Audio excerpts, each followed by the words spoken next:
परंतु ऐसा प्रतीत हो रहा था कि मानो मिथिला ही पहुंच गए हो हम लोग भी। बारात के साथ में बड़ी भव्यता के साथ विवाह संपन्न हुआ। विवाह के बाद भगवान भाइयों के साथ और मेरी माताओं के साथ अयोध्या वापस आए। जिस मनुष्य को जीवन में कर्तव्य का बोध होता है उसको कहना नहीं पड़ता है, वो स्वयं आगे बढ़कर कार्य को पूर्ण करता है।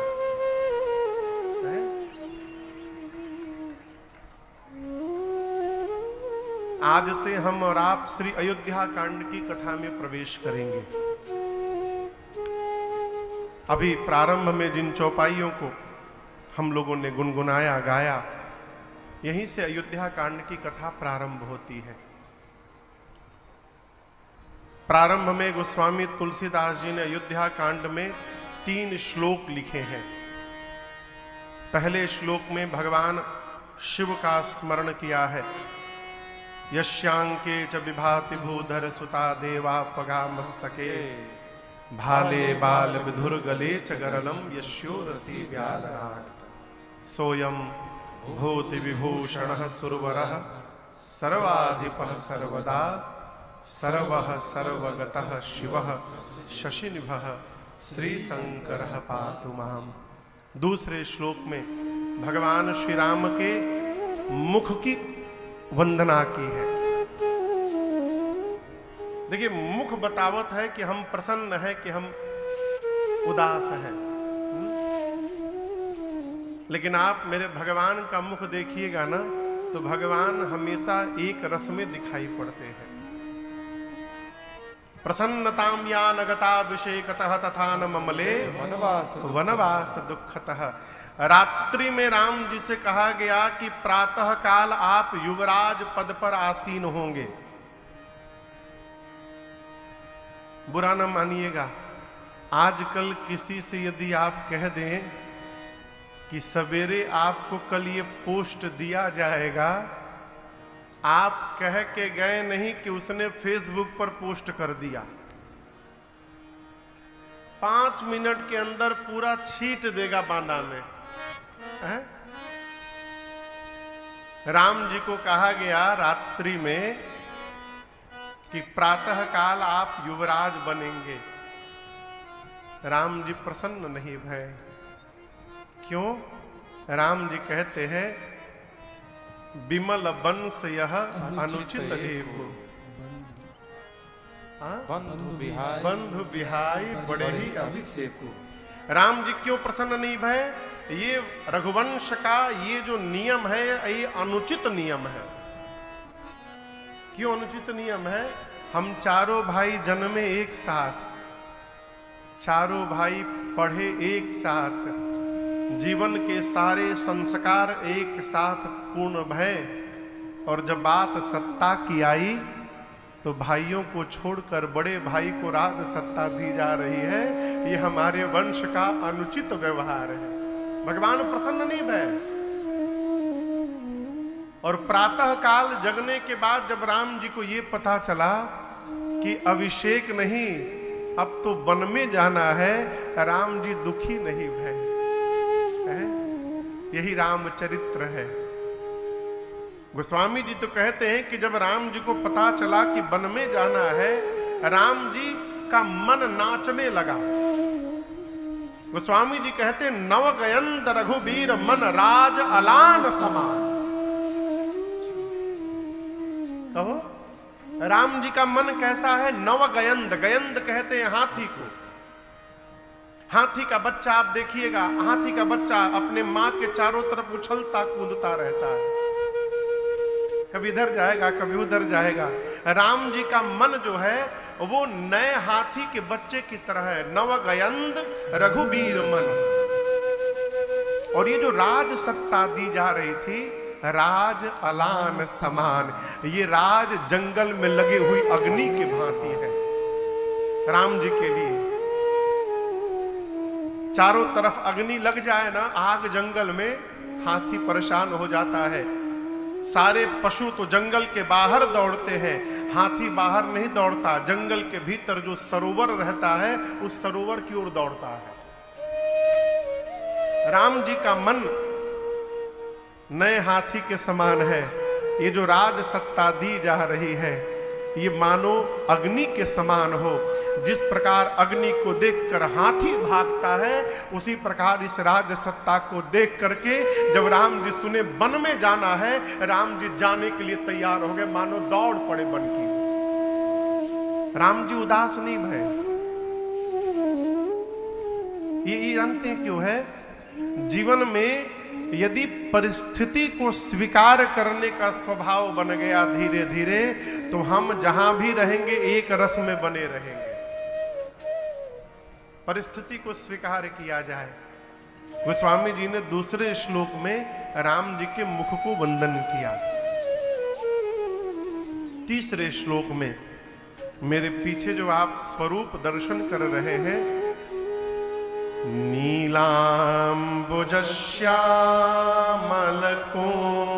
नीलाम्बुजश्यामलकोमलांगं सीता समारोपितवाम भागं पाणौ महाशायक चारुचापं नमामि रामं रघुवंशनाथं। नील अंबुज, नीलांबुज, नील कमल के समान जिनके श्यामल कोमल अंग है, श्यामल कोमलांगम, जिनके वामांग में सीता समारोपित वाम भागम, जिनके वामांग में जगत जननी मां श्री जानकी जी विराजमान है। पाणौ, पाणी मने हाथ, अब पाणौ मने दोनों हाथ, पाणौ उभौ, दोनों हाथ में। पाणौ एक हाथ में महासायक और दूसरे में चारु चापम, चारु यानी सुंदर, चाप यानी धनुष। एक हाथ में महासायक है। राम जी के बाण का नाम है अमोघ बाण। क्या नाम है? अमोघ बाण। उसकी विशेषता थी, राम जी जब बाण छोड़ते थे तो बाण धनुष से निकलने के बाद लक्ष्य का भेदन करता था और उसके बाद वापस राम जी के पास चला आता था तर्कस में। इसीलिए हनुमान जी जब लंका गए हैं तो गोस्वामी जी कहते हैं हनुमान जी कैसे जा रहे हैं? जिमी अमोघ रघुपति कर बाना, एही भांति चलो हनुमाना। जिस प्रकार राम जी का अमोघ बाण लक्ष्य का भेदन करके वापस आता है, हनुमान जी भी अमोघ बाण बन के राम जी का जा रहे हैं। सीता जी का पता लगाएंगे और सकुशल वापस लौट के चले आएंगे, कोई रोकने वाला नहीं मिलेगा। तो जो राम जी एक हाथ में अमोघ बाण धारण किए हैं और दूसरे हाथ में सारंग धनुष धारण किए हैं और धारण करके सीता मैया के साथ रघुवंश के सिंहासन पर विराजमान है, उन राम जी को नमामि रामं रघुवंशनाथं। गोस्वामी जी 3 श्लोक लिखे और उसके बाद गुरुदेव भगवान के श्री चरण रज से अपने मन रूपी दर्पण को गोस्वामी जी निर्मल करते हैं।